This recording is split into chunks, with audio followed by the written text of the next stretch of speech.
Do you want my badge too? Marin Hale asked. The question landed harder than begging ever could. Across the polished conference table, Sterling Vane stopped tapping his pen. He had expected tears, maybe excuses, at least a desperate promise to do better. Instead, Marin sat perfectly still beneath the cold white lights of North Star Meridian Group's Portland office, her faded navy cardigan buttoned neatly over a plain blouse, her worn work tote resting beside her chair. Sterling pushed the termination letter toward her. Your employment ends today, effective immediately. Marin looked at the page, then at the stack of invoices beneath his hand. The same invoices she had flagged twice. The same invoices he had told her to stop asking about. Reason? She asked. Sterling leaned back. Insubordination. Unauthorized review of vendor records. Failure to follow reporting procedures. The human resources representative beside him stared down at her notes. Neither supervisor made eye contact. Marin's fingers tightened once around the edge of the paper, then relaxed. Her rent was due in 9 days. Her grocery budget was already thin. Her car needed new brake pads. At 34, raising a family on one paycheck had taught her exactly how much one lost job could cost. But none of that crossed her face. Is the termination effective immediately? She asked. Sterling's mouth curved slightly. Immediately. Marin nodded. She unclipped the temporary employee badge from her waistband and placed it on the table. Then she pulled a small blue notebook from her tote. Sterling's eyes flicked toward it. Just for a second. She noticed. Company property? He asked. No, her voice stayed calm. Mine. She stood. Sterling frowned, almost irritated by her composure. You know, Marin, most people in your position would think carefully before walking out like this. She slid the termination letter into her bag. I did think carefully. Then maybe you should reconsider your attitude. Marin looked at him, and for the first time, the room felt smaller. You fired me for asking why North Star paid the same vendor twice for work that only happened once. Silence. Sterling's jaw tightened. That allegation has already been reviewed. No, Marin said. It was dismissed. The human resources representative finally looked up. Sterling lowered his voice. Be careful. Marin picked up her tote. I have been. She turned toward the glass door. On the other side of it stood a tall man in a white dress shirt with his sleeves rolled to his forearms, a charcoal jacket folded over one arm. He had arrived at the regional office less than 10 minutes earlier without the executive entourage everyone expected from the company's founder. Marin had seen him around the building once or twice and assumed he worked somewhere in corporate operations. She did not recognize Callum Rourke, the millionaire who owned North Star Meridian Group. But Callum recognized Sterling, and he recognized fear when a man tried to hide it behind authority. Through the glass, he had heard only the final seconds. Enough to see Sterling's face. Enough to hear Marin say the company had paid twice for work performed once. Marin opened the door and nearly walked into him. Sorry, she said automatically. Callum stepped aside. No problem. Her eyes met his briefly. Gray-blue. Tired, controlled. Then she walked past him toward the elevators. No tears. No angry phone call. No scene. Just the quiet rhythm of her shoes against the polished floor. Callum watched until the elevator doors closed. Behind him, Sterling emerged from the conference room, wearing the easy smile of a manager who believed the problem had just left the building. Mr. Rourke, we were not expecting you today. Callum turned slowly. Apparently. Sterling straightened. Just a personnel matter. Temporary employee. Nothing important. Callum glanced toward the closed elevator doors. What was her name? Sterling hesitated. That hesitation was small, barely noticeable. But Callum had built a company worth millions by noticing what other people missed. Marin Hale, Sterling said. Accounts payable clerk. Callum looked back at the invoices still sitting on the conference table. One corner of the top page had been circled in red ink. Why did you fire her? Sterling smiled again. She asked too many questions. Callum's expression did not change. That was not what I asked. And somewhere 20 floors below, Marin stepped into the parking garage, opened her blue notebook, and stared at the one number she had not yet been able to explain. The elevator doors opened onto the parking garage, and only then did Marin let her shoulders fall. For the first time since Sterling had pushed the termination letter toward her, her hands began to tremble. She crossed the concrete floor toward her 12-year-old Honda, unlocked it, and sat behind the wheel without starting the engine. The silence inside the car felt heavier than the conference room had. Her phone lit up with a reminder from the property manager. Rent due in 9 days. Beneath it waited an email from the mechanic who had inspected her brakes the week before. She cleared both notifications without opening them. Panic could come later. Right now, something else mattered more. Marin pulled the blue notebook from her tote and opened it across the steering wheel.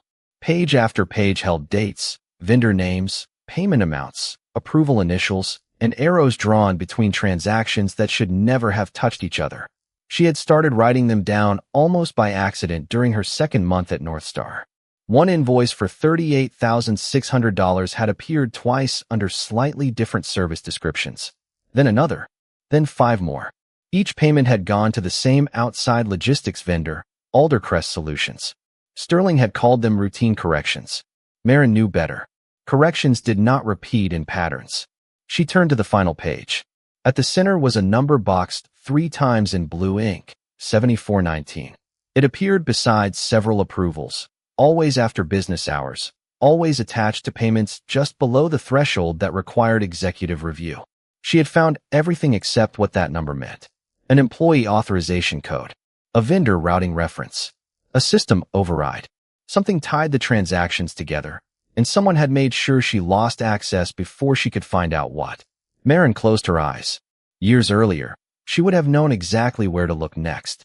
Back then, spreadsheets had been puzzles, not threats. She had spent nights tracing money through shell vendors and broken approval chains while executives twice her age waited for her conclusions. That life felt like it belonged to another woman now. A woman who wore tailored suits, traveled on short notice, and believed being right was enough to protect her. Marin opened her eyes and looked at the notebook again. Being right had never protected anyone. Evidence did. Upstairs, Callum Rourke stood alone in Sterling's office while the regional director spoke too quickly. Temporary employees misunderstand accounting procedures all the time, Sterling said. Marin became fixated on a few duplicate invoices. We reviewed them. Nothing improper. Callum picked up the top invoice from the conference table. A red circle surrounded the amount. Who reviewed them? My team. Who specifically? Sterling paused. I did. Callum looked up. You reviewed the complaint about payments you approved? Sterling's smile weakened. That is standard at the regional level. Callum set the invoice down carefully. He had spent 15 years building North Star from 3 leased trucks and a rented warehouse into a company with operations across 6 states. He knew what waste looked like. He knew what fraud looked like too. More importantly, he knew what defensiveness looked like. Send me Marin Hale's personnel file. Sterling blinked. There is really no need. That was not a suggestion. Before Sterling could answer, Callum walked out. By the time the first evening rain began streaking the office windows, Marin's file was open on his laptop. Temporary accounts payable clerk. Strong performance reviews. No disciplinary history. No attendance problems. 3 written requests for expanded vendor reconciliation access. All denied. The final request had been submitted 48 hours before her termination. Callum leaned closer to the screen. Her resume looked ordinary until he reached the employment history.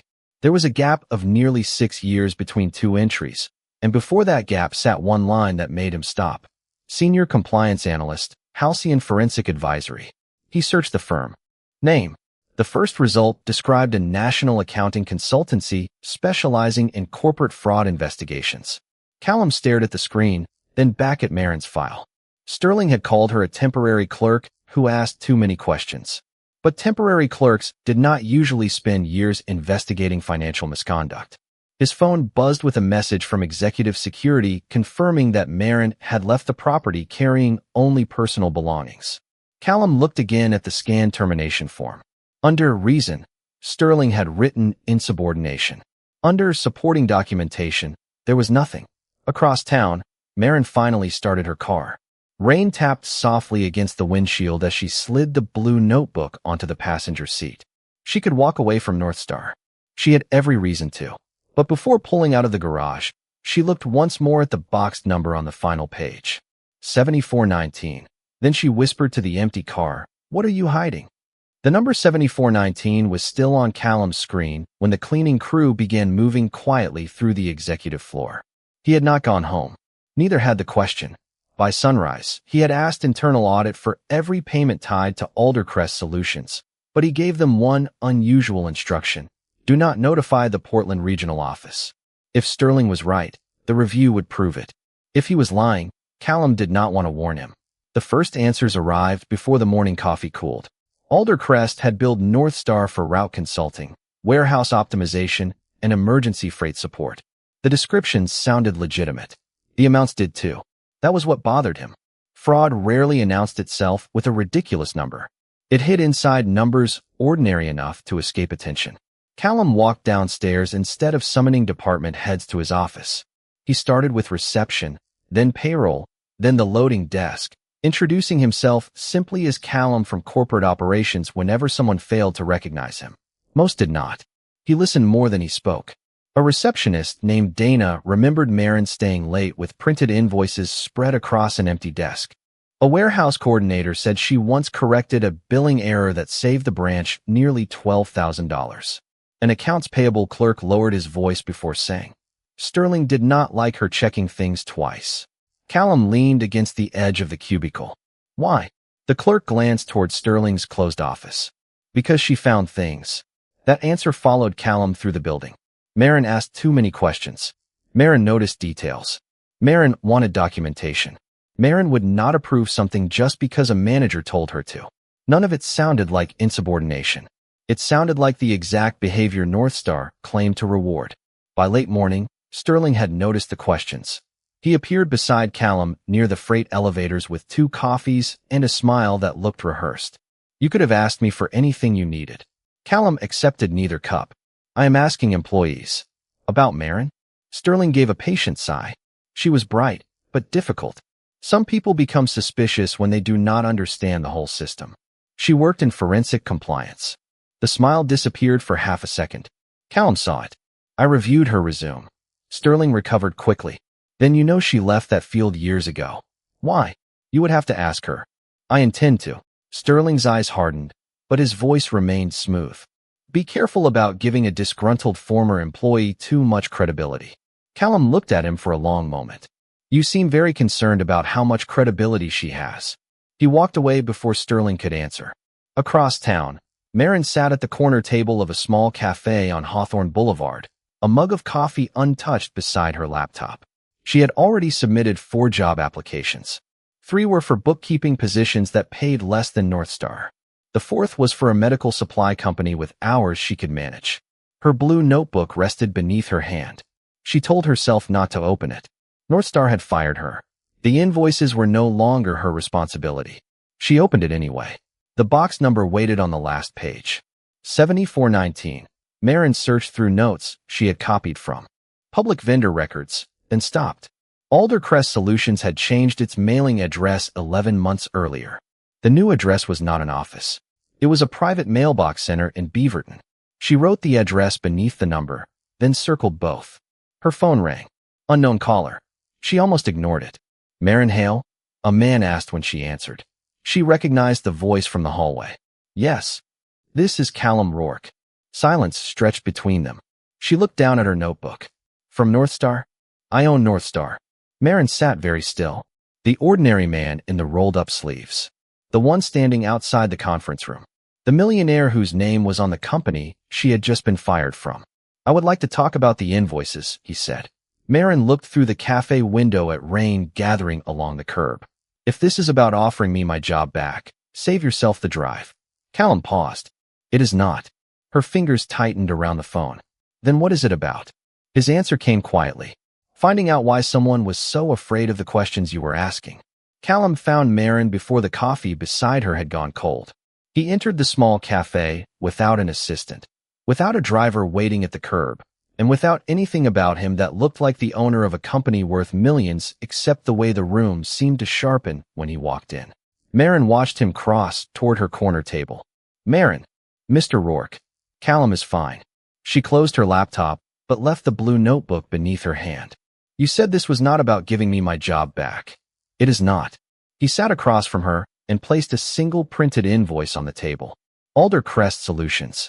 $38,600. The same amount Marin had circled weeks earlier. You were right about the duplicate payment, he said. Marin did not look surprised. That seemed to bother him more than if she had smiled. I knew I was. Callum studied her. Most people became careful around him once they learned who he was. Their voices softened. Their answers changed shape. Marin only took a slow sip of coffee. I can authorize back pay today, he said. Full. Reinstatement. Permanent status instead of temporary. Benefits. And I can move you out from under Sterling. No. The answer came before he finished.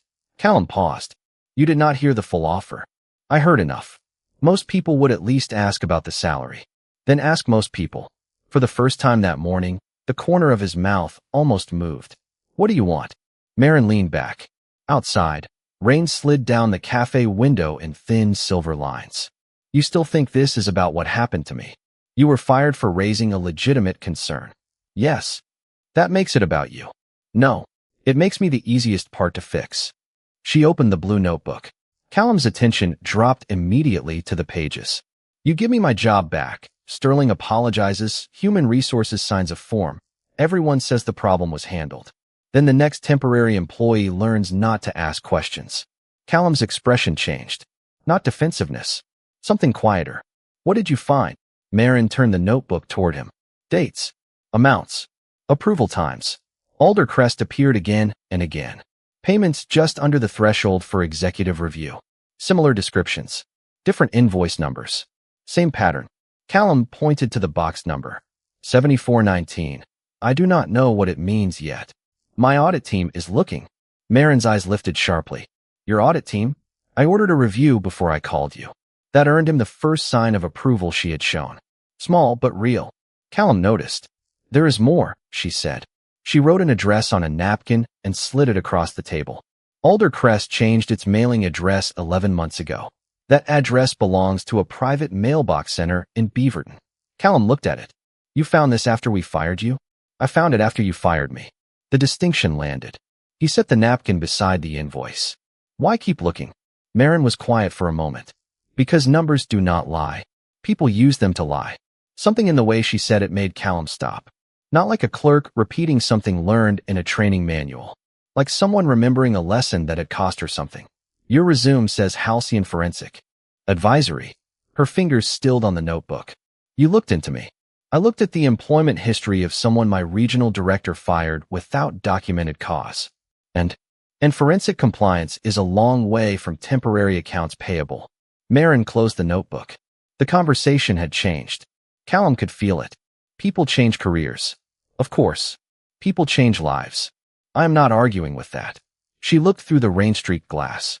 Then do not ask me to explain mine because you suddenly discovered I was overqualified for the desk you gave me. Callum leaned back, letting the silence stay between them instead of filling it. Fair. That answer surprised her. He continued. But I am asking for your help. Marin looked at him again. Why? Because everyone inside that building keeps telling me you asked too many questions. He pushed the Aldercrest invoice toward her. And I am beginning to think nobody asked enough. Marin stared at the page for several seconds. Then she picked up the blue notebook and held it against her chest. If I help you, I am not coming back as an employee. Agreed. I do not report to Sterling. Agreed. And if the evidence points somewhere you do not like, you do not bury it. Callum's face became completely serious. Agreed. Marin watched him carefully, as if deciding whether the millionaire across from her understood what he had just promised. Then she opened the notebook again. Good, she said. Because 7419 is not the first number you should be worried about. The second number was not hidden in Northstar's accounting system. It was sitting in plain sight on a vendor registration form Callum had approved nearly a year earlier. Marin turned her laptop toward him and tapped the screen. 26. Callum frowned. 26 what? 26 payments to Aldercrest were approved within 48 hours of quarter close. Every one of them kept the regional operating numbers just inside target. Callum's eyes moved across the spreadsheet. You think Sterling was using the vendor to manipulate performance? I think someone was. Marin closed the file. And 7419 may tell us who. The cafe had grown busier around them, but Callum barely noticed. He had spent years believing numbers were the cleanest part of business. Revenue, costs, delivery rates, margins. Numbers did not flatter you or hold grudges. Yet Marin had just shown him how easily the right numbers could be arranged to tell the wrong story. "How did you see this?" he asked. Marin's expression tightened. "Pattern recognition. That is not a temporary accounts payable skill. We already had this conversation." "No, we had the beginning of it." She looked at him for a long moment, then closed the blue notebook. "If you want help with Aldercrest, I will help. My past is not part of the audit." Callum could have pushed. Instead, he nodded. "Fair." That afternoon, the notebook no longer sat in Marin's worn tote.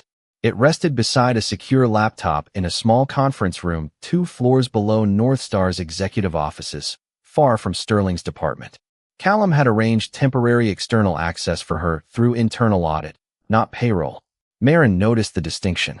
So did Blythe Mercer, Northstar's 52-year-old head of internal audit, who entered carrying a folder thick enough to bend at the corners. Blythe studied Marin before sitting down. "Callum says you found the payment pattern." "I found part of it." Blythe placed the folder on the table. "Then you might recognize the rest." Inside were payment logs, vendor amendments, and approval records. Marin flipped through them quickly, then stopped at a line containing 7419. "There." Blythe leaned closer. "Override credential." Marin's eyes narrowed. "Assigned to whom?" Blythe did not answer immediately. "That is the problem. It should belong to a system administrator account, but the ownership record was changed 6 months ago." Callum felt the room shift. "Can it be recovered?" "Orrin Pike in Security is working on it." Blythe looked back at Marin. "You knew where to look before I explained any of this." Marin said nothing. Blythe opened another folder. "Halcyon Forensic Advisory." Marin's face went still. Callum glanced at Blythe. "I did not ask you to investigate her. You asked me to assess whether she was qualified to review internal financial records." Blythe slid a printed page across the table. Marin did not touch it. "Senior Compliance Analyst," Blythe said. "Financial misconduct, vendor fraud, procurement manipulation. 6 years. Lead analyst on at least 2 major investigations." Callum looked at Marin. The woman Sterling had dismissed as a difficult temporary clerk had once done professionally exactly what Northstar now needed. "Why was none of that on your full application?" he asked.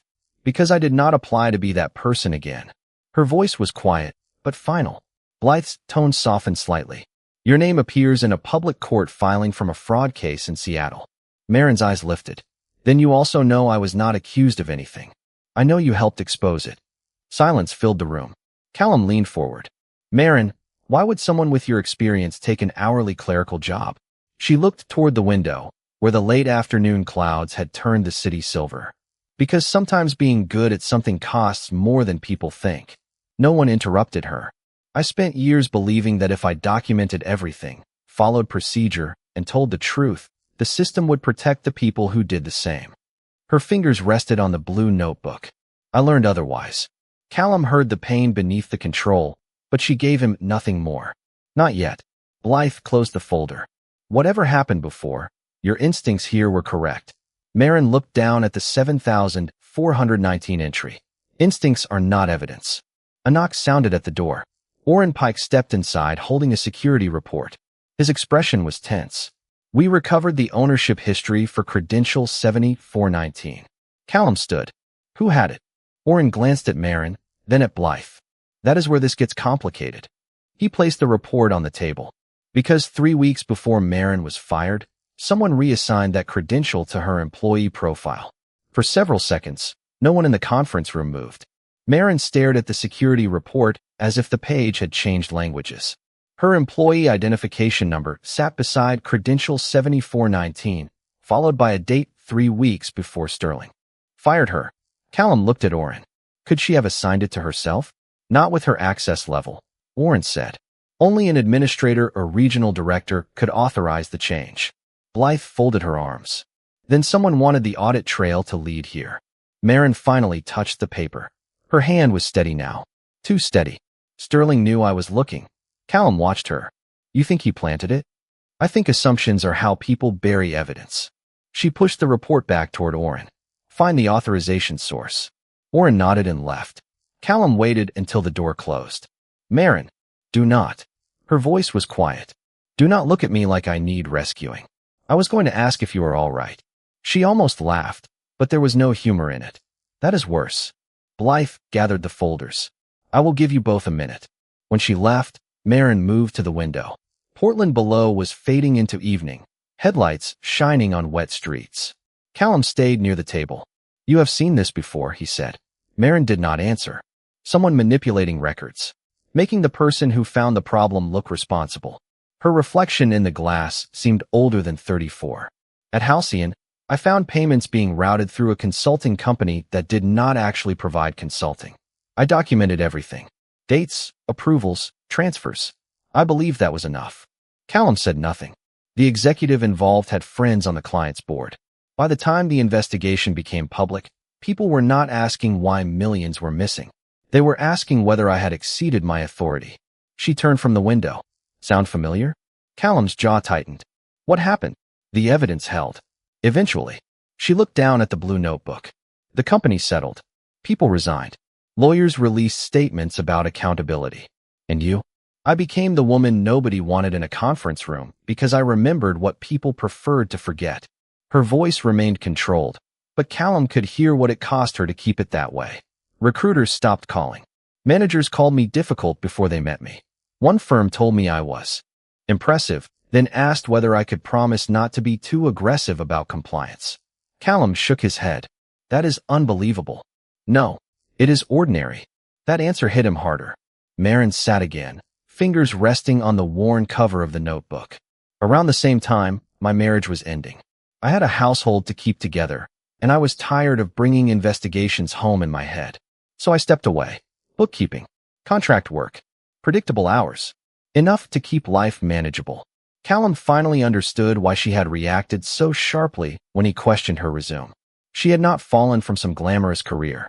She had chosen peace after learning how expensive integrity could become. And then North Star hired you, he said. And I found another pattern. A tired smile touched her face. Apparently, I have terrible luck with ordinary jobs. Callum almost smiled back, but the security report between them made it impossible. You could walk away now. Marin looked at him. Is that what you want? No. Then do not offer me an exit because you feel guilty. He absorbed that without defending himself. What do you want me to do? Marin slid the report toward him. Be the chief executive officer. Meaning, do not trust me because you feel sorry for me. Do not trust Sterling because he has a title. Follow the evidence even if it embarrasses your company. Callum looked at the employee number besides 7419. And if it leads to someone I trusted? Then you learn what your trust was worth. Before he could answer, the conference room door opened again. Oren stepped inside, breathing slightly harder than before, holding another printout. I found the authorization source. Marin stood. Callum did not ask him to sit. Who changed the credential? Oren placed the page beside the blue notebook. The request came from Sterling Vane's administrator account. Callum's expression hardened, but Oren was not finished. There is something else. The system shows the reassignment was approved using a second executive credential. Marin looked at him. Whose? Oren hesitated. Yours, Mr. Rourke. Callum stared at the printout as if his own name had become evidence against him. That credential was not used by me, he said. Oren nodded. I believe you, but the system does not know that. Marin stepped closer to the table. When was it used? Oren pointed to the timestamp. 11:43 at night. 3 weeks before your termination. Callum's expression tightened. I was in Denver that night. Your access token was not. Oren explained that executive approvals could be completed through a secure authentication device assigned to Callum's office. The digital trail showed his credential, but not the physical person who used it. Someone either had access to your office, Blythe said from the doorway, or someone copied the token before the approval. Callum looked toward the darkened hallway beyond the glass. The problem was no longer a dishonest regional director protecting questionable invoices. Someone had reached into the executive level of North Star and used Callum's authority like a borrowed signature. Lock every executive credential, he said. No remote approvals until security clears them. Oren nodded. Already started. Marin picked up the report. What about my account? Oren hesitated. That is the other problem. He placed another page beside the first. Payments tied to Aldercrest had been redirected through an account carrying Marin's employee identification. Her login had accessed vendor records after midnight on 2 separate occasions. One of those nights, according to payroll records, Marin had clocked out before 6. That is impossible, she said. I was not there. Can you prove it? Blythe asked, not accusing her, only testing the evidence. Marin's face went still. My account should prove it. Right now, your account proves the opposite. By the following morning, the blue notebook sat inside a sealed evidence bag instead of Marin's tote. Callum hated the sight of it there. The board's emergency review began before most employees had reached their desks. Sterling arrived with an attorney and the calm expression of a man who had prepared for this moment. He denied authorizing fraudulent payments. He denied manipulating credentials. Then he produced printed access logs showing Marin's account tied to multiple questionable transactions. She was terminated for unauthorized activity, Sterling said. Now she is presenting herself as the person who discovered the activity she created. Callum's chair scraped against the floor. Be careful. Marin touched his sleeve once. Not affection. A warning. Let the evidence speak. Sterling continued. Marin Hale has a documented history of conflict with previous employers over compliance investigations. She had access, motive, and professional knowledge. Marin looked at him without blinking. Professional knowledge is not motive. One board member turned to Callum. You brought a terminated employee into an internal investigation without disclosing the full risk profile. I brought in the person who identified the payments, Callum replied. And now the payments point back to her, another member said. The room shifted. Marin felt it immediately. Years earlier, she had sat in another conference room while people stopped asking what had happened and started asking whether she had caused it. Same polished table.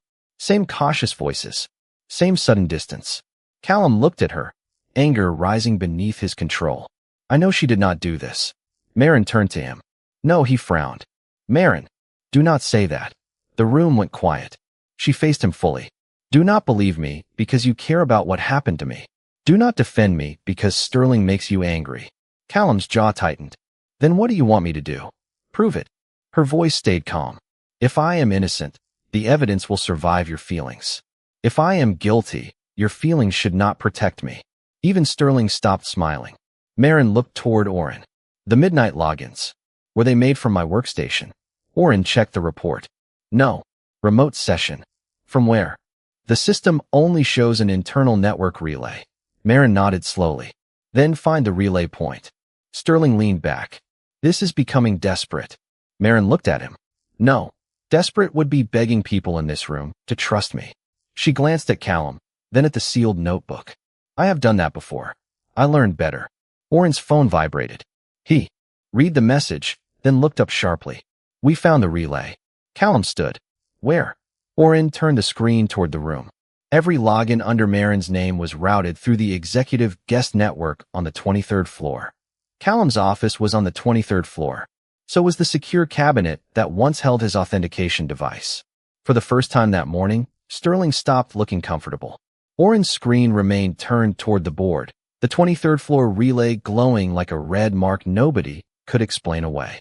Callum looked at Sterling, who had access to that floor after hours. Sterling lifted one shoulder. Executives, security, cleaning staff, half the people in this building, apparently. Marin did not react. She was watching the timestamps. Not half the building, she said. Only someone who knew when Callum was traveling, where his authentication device was kept, and that my account would make a believable target. Sterling gave a thin smile. Convenient theory. Then let us stop theorizing. Marin turned to Oren. Pull the physical access logs for the 23rd floor on both nights my account was used. Oren began typing. Blythe moved closer. And compare them against the credential reassignment date. The room went quiet except for the soft tapping of keys. Callum could feel every board member watching him now. This was no longer just Sterling's conduct. It was a failure inside the company Callum had built, under credentials carrying his authority. A minute later, Oren stopped. There were 4 badge entries on the first night. Callum's executive assistant left at 7:12. Cleaning entered at 8:31. Security made a routine check at 10:14. He looked up. Sterling entered at 11:27. Sterling leaned forward. I had a budget meeting the next morning. Oren continued. You left at 12:16. Marin pointed to the screen. My account logged in at 11:46. Nobody spoke. Sterling's lawyer finally did. Presence on a floor does not prove misuse. Correct, Marin said. So we need the second night. Orrin opened the next record. Cleaning. Security. Then Sterling at 11:38. Marin's remote session began at 11:52. Callum's voice hardened. Twice. Sterling shook his head. Coincidence. Marin opened her sealed notebook after Blythe authorized its return and flipped to a page marked with 3 small blue stars. No. Pattern. She placed the notebook on the table. These are reconciliation checks I wrote by hand before I was fired. Every entry includes the transaction amount, posting time, and a short verification string I generated from the original record. One board member frowned. Why does that matter? Because once a transaction changes, the string changes with it. She turned the notebook around. The strings in my notes match the original version stored in Northstar's backup archive, not the altered records currently tied to my employee profile. Orrin checked, then slowly nodded. She is right. Sterling's face lost color. Blythe stepped in, which means Marin documented the transactions before someone altered the audit trail. Callum looked toward Sterling. And someone altered that trail from my floor while you were physically there. Sterling pushed back from the table. You were building a case around handwritten notes. No, Marin said. The notes only tell us where to look. She pointed to Aldercrest. Check the vendor ownership history. Blythe opened another file. The shell company had been registered through a holding entity. That entity connected to a consulting partnership. One name sat on the incorporation record. Sterling Vane. The room changed instantly. Sterling stared at the page, then at Callum. You do not understand how regional contracting works. Callum stood. I understand enough. You needed those numbers, Sterling snapped. Every quarter you wanted cleaner margins, faster growth, better performance. I gave you exactly what you rewarded. Callum absorbed the accusation without flinching. Then he looked around the boardroom. He exploited a system I allowed to exist. Sterling blinked. Callum continued, quieter now. I built incentives that made results louder than questions. That does not excuse fraud. But I will not pretend this happened in a company I had nothing to do with. Blythe closed the file. Sterling, your access is suspended effective immediately. Legal and internal audit will take it from here. Sterling looked at Marin as if waiting for triumph. She gave him none. She only closed the blue notebook. Callum watched her and finally understood what she had been asking from the beginning. Not revenge. Not rescue. Proof. As Sterling was escorted from the room by corporate security, Callum turned to Marin. You were right. She met his eyes. About the fraud? About me. Before she could answer, Blythe slid one final report across the table. There is still a problem. Callum looked down. Aldercrest was only one vendor highlighted in red. There were 3 more. The 3 red vendors did not lead to another villain. They led to something harder for Callum to face. A pattern. Different managers. Different departments. Different shortcuts. The names changed, but the weakness was the same. Northstar had rewarded clean numbers so aggressively that too many people had learned to hide messy truths beneath them. By the end of the board review, Sterling's access was permanently revoked, the suspicious contracts were frozen, and outside counsel had been brought in to work with Blythe's team. But Callum did not leave the room feeling victorious. He stood alone after everyone else had gone, looking at the empty chair where Marin had been sitting. Her temporary badge was still sealed in an evidence envelope on the table. The next morning, that badge was gone. In its place sat a draft for a new independent ethics office, one that would report directly to the board instead of regional management. Callum had rewritten the proposal 3 times before Marin arrived. She entered carrying the same worn tote she had carried the day she was fired. The blue notebook was tucked beneath her arm. You called, she said. I did. Callum slid the proposal toward her. Marin read the first page, then the second. Her expression gave nothing away. Independent authority? She asked. Yes. Protected reporting channels for contract workers? Yes. No executive override without audit review? Yes. She looked up. You actually listened. Callum gave a small, tired smile. I'm trying to make a habit of it. Marin kept reading until she reached the final page. Her name was there. Director of Ethics and Operational Integrity. She closed the folder. I do not report to you. That is the point. And this office does not exist to make Northstar look good. It exists to make Northstar better. Silence settled between them, gentler than the silences that had come before. Marin looked toward the window. The rain that had followed her through most of the week had finally cleared. leaving the city bright beneath a pale afternoon sky. I spent years trying to get away from this kind of work, she said. I know. I wanted something smaller. I know. She looked at the proposal again. But smaller did not make me stop seeing what was wrong. Callum did not answer for her. He had finally learned not to. Marin picked up the pen and signed. The change inside North Star did not happen with one speech. It happened in quieter ways. Temporary employees were included in protected reporting channels. Vendor approvals became visible across departments. Blythe's team gained independent authority. Managers learned that asking questions was no longer a career risk. And Marin's new office, once an unused conference room near the executive floor, slowly changed. A plant appeared in the window, then a framed audit map. Then the blue notebook took its place on the bookshelf instead of inside her bag. By autumn, people knocked on Marin's door without lowering their voices first. Callum noticed that before he noticed anything else. One late afternoon, he stepped into her office and closed the door behind him. Marin looked up. Problem? No, he placed something on her desk. A new employee badge. Not temporary. Not contractor. The title beneath her name read Independent Director, Ethics and Integrity. Marin picked it up, studying it. You kept the old one? She asked. Blythe says it belongs in the case archive. Probably safer there. Callum nodded, then placed his car keys beside the badge. The job is yours. This is something else. Marin raised an eyebrow. That sounds dangerous. Dinner. She tried not to smile. Failed. Business dinner? Absolutely not. Board discussion? Not unless you make one. She let him wait, just long enough for him to understand the irony. Months earlier, Sterling had expected her to beg for a job. Now a millionaire was standing in her office, hoping she would say yes to dinner. Marin slipped the new badge onto her desk, beside the blue notebook. Dinner, she said. Callum smiled. Dinner. And when they walked out together, the notebook stayed behind, no longer evidence of what nearly destroyed her career, but proof that one person refusing to look away could change an entire company. If this story stayed with you, tell me what moment meant the most to you. What time is it where you are watching, and where in the world are you joining us from tonight? I would love to read your thoughts in the comments.